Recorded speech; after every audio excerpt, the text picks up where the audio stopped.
इसी बीच बड़ी खबर आ रही है, उत्तर प्रदेश बीजेपी कार्य समिति की आज बड़ी बैठक है। राम मनोहर लोहिया विधि विश्वविद्यालय में यह बैठक होनी है। बीजेपी अध्यक्ष जेपी नड्डा इस बैठक में शामिल होंगे। सीएम योगी के साथ दोनों डेप्यूटी सीएम मौजूद रहेंगे। लोकसभा चुनाव में प्रदर्शन पर मंथन होगा। यूपी में केंद्रीय मंत्री सम्मानित किए जाएंगे। मंत्रिमंडल में शामिल मंत्रियों का सम्मान भी होगा। ये सीधी तस्वीरें इस वक्त आपको दिखा रहे हैं। इन तस्वीरों को देखिए, उत्तर प्रदेश के लखनऊ की ये तस्वीरें हैं, जहां पर आज बड़ी बैठक है। कई अहम मुद्दों पर मंथन होने वाला है। राम मनोहर लोहिया विधि विश्वविद्यालय की ये सीधी तस्वीरें आप देख रहे हैं, जहां पर यूपी बीजेपी कार्य समिति की अहम बैठक है। इन तस्वीरों में आप देख सकते हैं स्मृति ईरानी मौजूद है और कई सारी तादाद में भारी भारतीय जनता पार्टी के कार्यकर्ता यहां पर मौजूद है। भव्य तरीके से आज लखनऊ को सजाया गया है।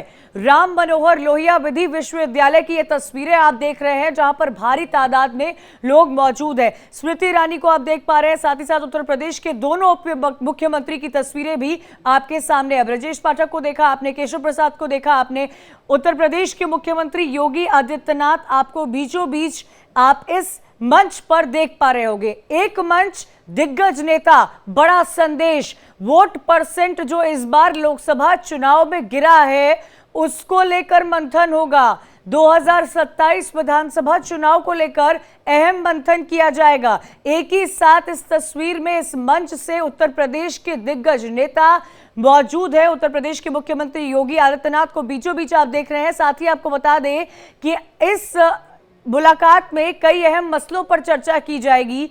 आगे की क्या कुछ रणनीति होगी, इस पर चर्चा की जाएगी। कल जो 7 राज्यों की 13 विधानसभा सीटों के नतीजे आए हैं, जिसमें इंडी गठबंधन को बहुमत मिली है, कई ज्यादा सीटें मिली है, एनडीए को सिर्फ 2 सीटें मिल पाई है, उस पर भी भाजपा को मंथन करना होगा।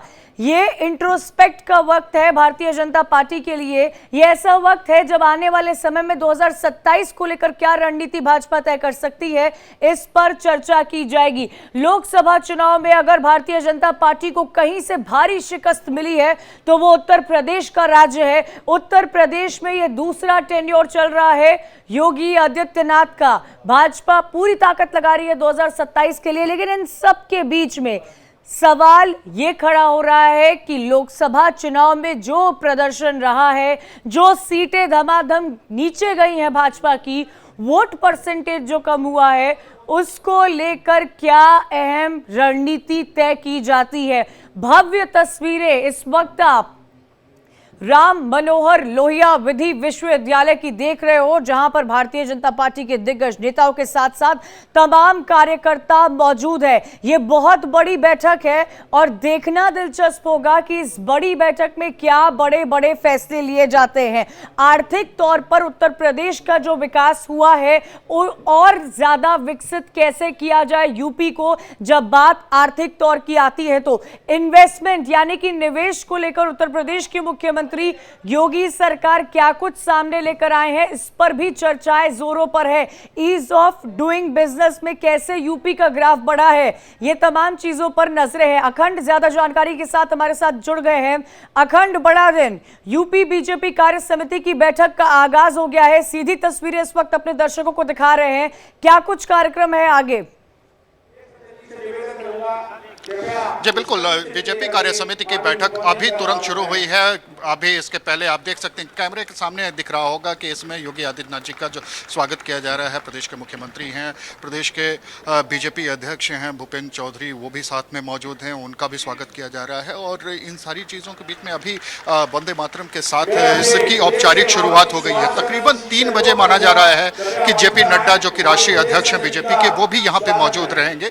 इसके अलावा पूरा सभागार अगर देखा जाए तो ये यहाँ भरा हुआ है और इस पूरे सभागार में जो कार्यकर्ताओं की भीड़ है, उसके अलावा जो प्रदेश पदाधिकारी हैं वो तो हैं ही, जितने सांसद हैं, जितने विधायक हैं, जितने सांसद पद के इस बार जो 80 सीटों पे प्रत्याशी रहे, लगभग उनमें से सभी यहाँ पे मौजूद हैं, कुछ एक को छोड़ के। और इसके अलावा जो निगर निकायों में जो पदाधिकारी हैं, चाहे वो चेयरपर्सन हो या वो ब्लॉक प्रमुख हों, वो भी इसमें आ रहे हैं। इसके अलावा जिला पंचायतों में भी जो पदाधिकारी हैं बीजेपी के, उनको भी आमंत्रित किया गया है। तो कुल मिला के तकरीबन 3000 से ज़्यादा की भीड़ भीड़ इस पूरे कार्य समिति में देखने को मिल रही है। और इस समय कार्य समिति की जो शुरुआत हुई है उसमें स्वागत की औपचारिकता पूरी की जा रही है। माना जा रहा है कि ये जो स्वागत के बाद जब कार्यक्रम शुरू होगा इसमें मुख्यमंत्री योगी आदित्यनाथ का उद्बोधन होगा और इसमें जो पूरी पृष्ठभूमि तैयार की जाएगी वो कार्य किस तरीके से समन्वय बनाए रखा जाए, पार्टी कार्यकर्ताओं के साथ किस तरीके से बातचीत होनी चाहिए, पार्टी को क्या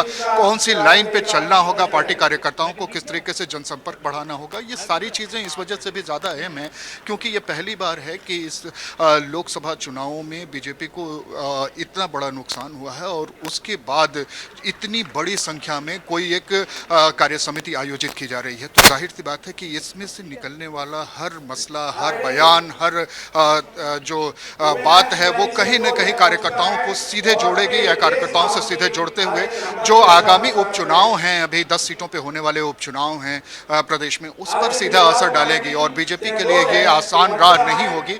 अब जिस तरीके से विपक्ष एकजुट हुआ है और जिस तरीके से इंडिया अलायंस ने बीजेपी को बैकफुट पे लाया है उसके बाद की जो हालात हैं उसमें अगर देखा जाए तो ये कार्य समिति बहुत महत्वपूर्ण रोल निभाने वाली नजर आ सकती है। इस बार अगर देखा जाए तो जिस तरीके से जो सांसदों की फहरिस्त में अगर देखा जाए तो जो बड़े नाम जिनको अभी हम लोगों ने देखा है जो इस समय सभागार में मौजूद हैं उसमें अरुण गोविल भी मौजूद हैं, उसमें एसपी सिंह जो मंच पे मौजूद हैं, प्रदेश के गोरखपुर बांसगांव सीट से अनुसूचित जाति से आते हैं, राज्य मंत्री हैं कमलेश पासवान वो मौजूद हैं, सूर्य प्रताप शाही मौजूद हैं, महेंद्र पांडे मौजूद हैं, तो तमाम लोग यहाँ पे मौजूद हैं। स्मृति ईरानी इसमें मंच पर मौजूद हैं, दोनों डिप्टी सीएम मंच पर मौजूद हैं, माफ कीजिएगा झारखंड के जो प्रभारी बनाए गए हैं बीजेपी के लक्ष्मीकांत वाजपेयी प्रदेश अध्यक्ष रहे हैं बीजेपी के, वो भी यहाँ पे मौजूद हैं, स्वतंत्र देव सिंह यहाँ पे मौजूद हैं, महाराष्ट्र के प्रभारी बनाए गए थे, चुनाव प्रभारी बनाए गए थे दिनेश शर्मा वो भी यहाँ पे मौजूद हैं। तो बहुत सारी हस्तियां इस समय दिखाई दे रही हैं जो मंच पर मौजूद हैं। सूर्य प्रताप शाही को इस समय सम्मानित किया जा रहा है। तो ये जो पूरी तैयारी है, आज के जो सभागार का जो औचित्य है या इसके सभागार से निकलने वाला जो मैसेज है, इस कार्य समिति से निकलने वाला मैसेज है, उस पर सबकी निगाह टिकी हुई है। चूंकि इसके पहले ही अगर देखा जाए तो 2 दिनों तक 2 बयानों ने बीजेपी को कुछ असहज किया था, प्रदेश सरकार पे भी निशाना साधा गया था बीजेपी की तरफ से। बीजेपी के पूर्व विधायक भी हैं, मंत्री भी रहे मोती सिंह, उनकी तरफ से एक बयान आया था, हालांकि कल उन्होंने खंडन किया कि पूरे बयान को नहीं पेश किया गया और मोदी जी और योगी जी पे उन्होंने भरोसा जताया। और दूसरा बयान बिल्कुल, और अखंड इस पर नजरें बनाए भी रखिएगा क्योंकि हजारों की तादाद में बीजेपी की डेलीगेशन जो है वो यहाँ पर मौजूद है। न्यूज रूम से हमारे मैनेजिंग एडिटर अरविंद चतुर्वेदी भी जुड़ गए हैं, सीधा उनका रुख करते हैं। अरविंद, बेहद खास दिन है आज, यूपी बीजेपी कार्य समिति की इतनी बड़ी बैठक हो रही है। लोकसभा चुनाव के बाद जो नतीजे सामने आए हैं, कल उपचुनाव के नतीजे सामने आए थे, आने वाले समय में यूपी में उपचुनाव होने वाले हैं, इन तमाम चीजों को लेकर मंथन होगा। कंचन, निश्चित रूप से ये पूरे देश के लिए बहुत बड़ी बैठक है क्योंकि मेरा यही मानना है कि जिसने जीता उत्तर प्रदेश उसने जीता पूरा देश। और उत्तर प्रदेश की ताकत ने कई बार जो है ताकत को कई बार पॉलिटिकल लोगों ने भी देखा है और देश ने देखा है, जनता ने देखा है उत्तर प्रदेश भारतीय जनता पार्टी के लिए कितना अहम है। आप उसका अंदाजा इसी से लगा सकते हैं कि उत्तर प्रदेश में जब भारतीय जनता पार्टी पीछे होती है तो वो बहुमत पाने से चूक जाती है और एक बहुत बड़ा सवाल है। और शायद यही कारण था कि कार्य समिति की जो बैठक है वो उत्तर प्रदेश के लखनऊ में रखी गई है, जिसमें बहुत बड़े बड़े नेता आए हुए हैं। खुद जगत प्रकाश नड्डा जो कि भारतीय जनता पार्टी के राष्ट्रीय अध्यक्ष हैं वो मौके पे मौजूद हैं। और मैं आपको बता दूं कि जिस तरीके से इधर हाल के दिनों में कई रिपोर्ट्स मंगाई गई हैं, चर्चा हुई हैं और उस पर निष्कर्ष निकाला गया है कि आखिर उत्तर प्रदेश में हमें किस रास्ते पे जाना है, कैसे आगे बढ़ना है, उनके जो सहयोगी हैं उनके साथ किस तरह का व्यवहार करना है, ये सभी कुछ जो है इस कार्यकारिणी की बैठक में तय होगा। जो एक बड़ा मुद्दा था कि कार्यकर्ताओं की अपेक्षा की जा रही है, उनके साथ व्यवहार कैसे बेहतर हो। मैं आपके पास लौटूंगी, एनालिसिस लूंगी आपसे हमारे दर्शकों के लिए। इन सब के बीच में ये बड़ी खबर आ रही है, आपको बता दें यूपी बीजेपी कार्य समिति की बैठक शुरू हो गई है। राम मनोहर लोहिया विश्वविद्यालय में बैठक हो रही है। बीजेपी अध्यक्ष जेपी नड्डा इस बैठक में शामिल होंगे। सीएम योगी के साथ साथ दोनों डेप्यूटी सीएम यहां पर मौजूद है।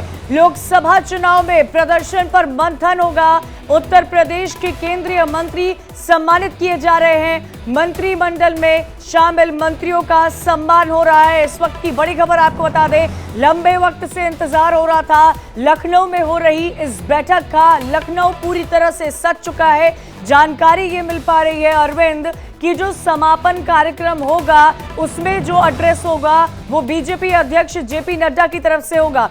एक और बात अरविंद यहां हमारे दर्शकों को समझाइएगा, लोकसभा चुनाव के बाद कई राज्यों के नतीजे सामने आए थे, लेकिन सबसे ज्यादा निराश भारतीय जनता पार्टी को अगर किसी राज्य के आंकड़ों ने किए थे तो वो उत्तर प्रदेश ने थे। ऐसे में किसी भी राज्य से मैंने ऐसी तस्वीर नहीं देखी है जहां पर इतना बड़ा मंथन हो रहा है, हजारों की तादाद में डेलीगेशन आ रहा है। क्या दर्शा रहा है ये इतना बड़ा मंथन अरविंद? कंचन, देखिए, ये दर्शकों को मैं समझाना चाहता हूं और मैं समझता हूं कि हमारे जो साथी हैं अखंड वो भी इस बात को समझते होंगे, क्योंकि पूरे अगर उत्तर प्रदेश को देखें तो ये पहला ऐसा चुनाव रहा होगा जिसमें प्रधानमंत्री नरेंद्र मोदी ने 7 बार अपनी रणनीति को बदला, लेकिन उसके बाद भी जिस तरीके से अपेक्षा की जा रही थी उस तरीके से रिजल्ट्स नहीं आए। मैं आपको यहां पर यह बताना चाहता हूं कि जो बड़ी चुनौतियां हैं भारतीय जनता पार्टी के सामने वो मैं रखना चाहता हूं, क्योंकि वही उन्हीं चुनौतियों से समाधान निकलेगा और उन्हीं चुनौतियों को जो है लोग जानना चाहते हैं। एक सवाल हम लोग अखंड से ले लेते हैं, अगर अखंड हमारे साथ हैं। अखंड, आप ये मुझे बताइए कि भारतीय जनता पार्टी उत्तर प्रदेश में कार्य समिति की बैठक कर रही है, बहुत सारे बड़े नेता उसमें शामिल हो रहे हैं। मुझे ये बताइए कि अभी जो मेन मुद्दे हैं, आपको अभी हाल में आपने इस मंथन किया होगा, सरकार में भी आपकी बातचीत हो रही होगी, संगठन में भी बातचीत हो रही होगी, कार्यकर्ताओं से भी बातचीत हो रही होगी, सबसे जो मुख्य मुद्दा निकल के सामने आया वो क्या है? सबसे मुख्य मुद्दा यही है कि जो आगामी जो पहली जो तैयारी यही है कि ये जो आगामी विधानसभा चुनाव हैं, जिन 10 सीटों पर विधानसभा उपचुनाव होने वाले हैं, उन सीटों पर जीत कैसे हासिल की जाए। एक सामंजस्य न होने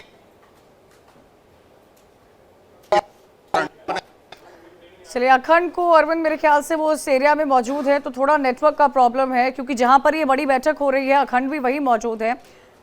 वहां पे जैमर होगा, मुख्यमंत्री उसमें शामिल है, कई सारे वीवीआईपी शामिल है। कंचन, हम आपको समझाते हैं कि आखिर इसमें सबसे बड़ा मुद्दा क्या है। निश्चित रूप से अखंड ने जो सवाल उठाया है कि जो 10 विधानसभा में जो सीटें हैं जो अलग अलग लोग जीत के गए हैं, सबसे पहले तो उस पर जीत हासिल करना सबसे ज्यादा जरूरी है, क्योंकि कल के रिजल्ट जिस तरीके से आए हैं वो भारतीय जनता पार्टी और एनडीए के लिए बहुत अच्छे और बहुत सुखद नहीं रहे हैं, जिसमें उत्तराखंड की बद्रीनाथ की सीट हारना प्रमुख रहा है।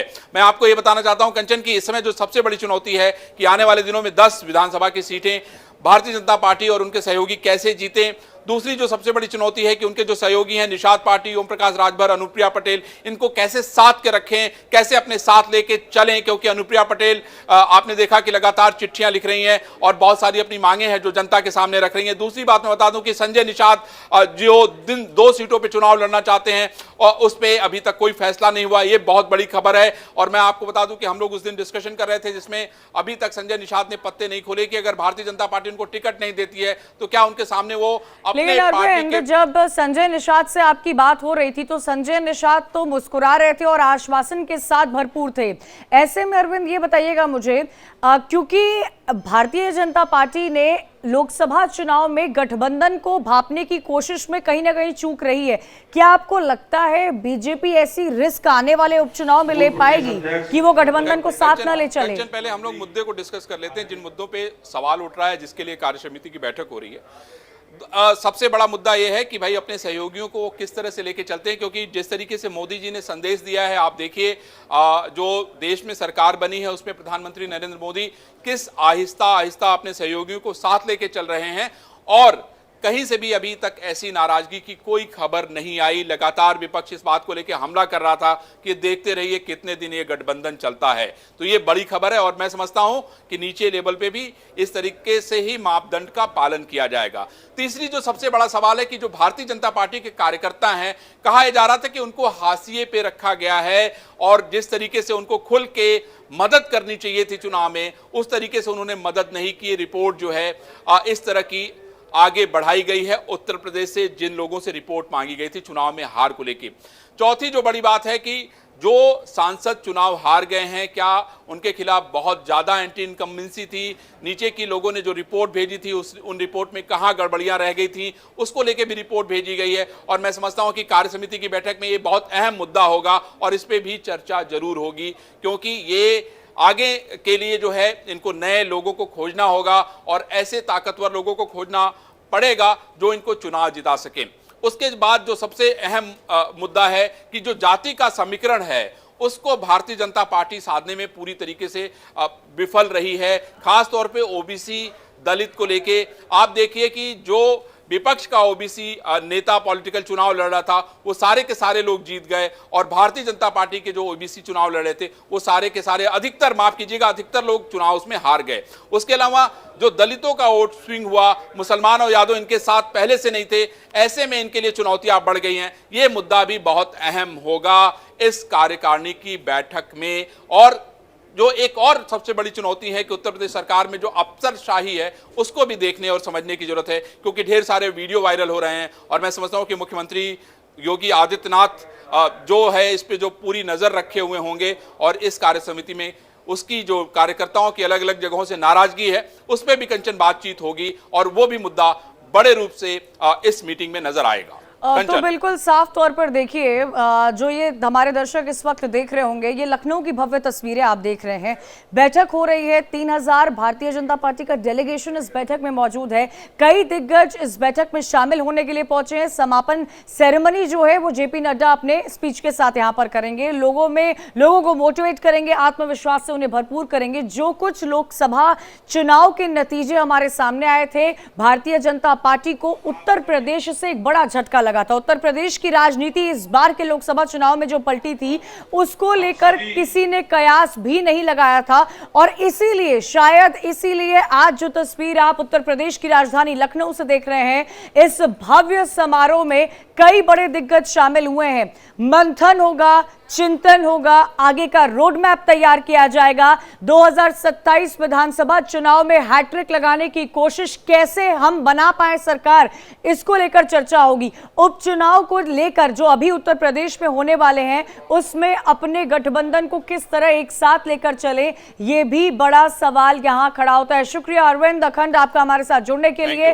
दर्शकों को यह समझाने के लिए कि जो स्थिति इस वक्त आप उत्तर प्रदेश में देख रहे हैं, जो भव्य तस्वीरें आप देख रहे हैं, वो कहां यूपी में योगी सरकार को लेकर जाएगी। एक छोटा सा ब्रेक, जल्द हाजिर हो रहे, खबरें लगातार जारी हैं।